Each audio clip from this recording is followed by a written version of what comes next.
Okay, stop whatever you are doing right now. I am not joking. What I am about to show you took place less than 24 hours ago, and it changes everything for Nigerian Christians, for persecuted communities across Africa, for everyone who has been told for decades that nobody is listening. Somebody is listening now, and his name is on the most powerful counterterrorism document on planet Earth. Yesterday, May 6, 2026, President Donald Trump signed a 16-page document. Not a tweet, not a speech, a binding, official United States national counterterrorism strategy. And inside that document, right there on the White House website for the whole world to read, are 2 sentences that people have been waiting decades to hear from America. I am going to read them to you right now, word for word, exactly as written. Ready? In Africa, we have 2 clear goals. The first is to guarantee that none of the jihadi groups can build a base of operations that allows them to plot and execute attacks against the United States and American interests around the world. The second is to protect Christians who have been slaughtered at the hands of these jihadi groups. That is from the 2026 United States National Counterterrorism Strategy. Signed, sealed, official. Did you just hear that? The United States government just used the words slaughtered and Christians and jihadi groups in the same official national security sentence. Not farmer-herder conflict, not climate change, not criminal activity. Jihadi groups, slaughtered Christians in a counterterrorism document. That is not a tweet. That is not an opinion. That is American national security law, and it is real. Let me take you back, because this did not happen overnight. Christmas Day, December 25th, 2025.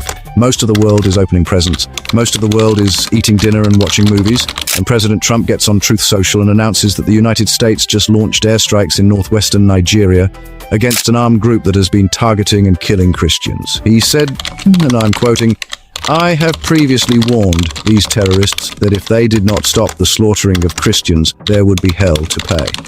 On Christmas Day, the President of the United States launched airstrikes in Nigeria to defend Christians. That happened.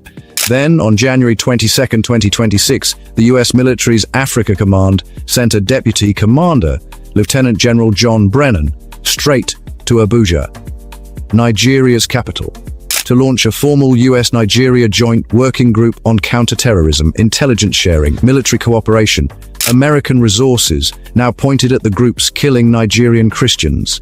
And now, 4 months later, Trump has made it official policy in a signed national security document. This is a strategy, and it is moving fast. Now listen, at IPOB Rapture Media, we do not play games with your trust. We get the facts right every time. Because our people deserve truth, not just hype. So I need to be honest with you about 3 things. 1, the number 1 priority in this counterterrorism document is not Africa. The strategy's highest stated priority is eliminating drug cartels in the Western Hemisphere. The Africa and Christian protection language is real, it is documented, it is unprecedented, but you need to know the full picture before you share it. 2, the Nigerian government disputes the genocide framing. President Tinubu's administration points to the fact that some Muslims have also been killed by these armed groups. But here is what they are not telling you, and this is important. The Muslims being killed are not radicalized Muslims. They are not the attackers. They are ordinary, peaceful Muslims who also rejected the jihadist ideology and paid for it with their lives. And their numbers? Tragically small compared to the overwhelming majority of victims who are Christians. So when Abuja uses those Muslim deaths to water down the Christian genocide narrative, they are not giving you the full picture. They are giving you a deflection, the scale, the targeting, the pattern. It points overwhelmingly at Christians. That is the complete story. 3. The Christmas Day airstrike targeted a group called Lakurawa, a militant organization in northwestern Nigeria. The US government called it an ISIS affiliate. Some independent analysts who have done field research in the region question that specific classification. That is a contested claim, and we are being honest about it. Why am I telling you all of this? Because when our community reports things precisely, nobody can dismiss us. Nobody can call us propaganda. The suffering is real. The policy shift is real. We do not need to overstate either one to make this story powerful. And trust me, this story is already the most powerful thing I have reported all year, without a single exaggeration. Now here is the part that should make every single person watching go quiet for a second. For generations, One of the biggest obstacles to stopping the killing of Nigerian Christians has been one word: classification. How you label a conflict determines what tools exist to stop it. Label it a farmer-herder conflict, and the world says, that is a domestic agricultural dispute, not our problem. Label it climate change, and the world says, here are some development programs and some seeds. Label it terrorism. Label it jihad with connections to global networks, and suddenly the entire counterterrorism machinery of the most powerful nation in history is legally authorized to respond. Sanctions, intelligence operations, military cooperation, financial freezing, visa restrictions. The Trump administration just reclassified the killing of Nigerian Christians from a development problem to a national security threat. That reclassification is not symbolic. It is structural. It changes what Washington is legally allowed to do. And we have already seen the results. Airstrikes, joint working groups, increased military assistance, diplomatic pressure on Abuja. This is what it looks like when the most powerful government on earth changes its mind about your people. If you are watching this from Enugu, Jos, Kaduna, Benue, hear me. If you are watching from London, Houston, Toronto, Dublin, hear me. Your story just crossed a line that most humanitarian causes never cross. It moved from a religious freedom concern to a United States national security priority. That does not mean the killing stops tomorrow. I wish it did. It does not mean Abuja becomes accountable overnight. It does not mean the fight is over. But here is what it means. The people who told this story when no camera was rolling, they mattered. The diaspora who kept screaming when the world kept scrolling, they mattered. The communities who documented the attacks, the burials, the burnt churches, they mattered.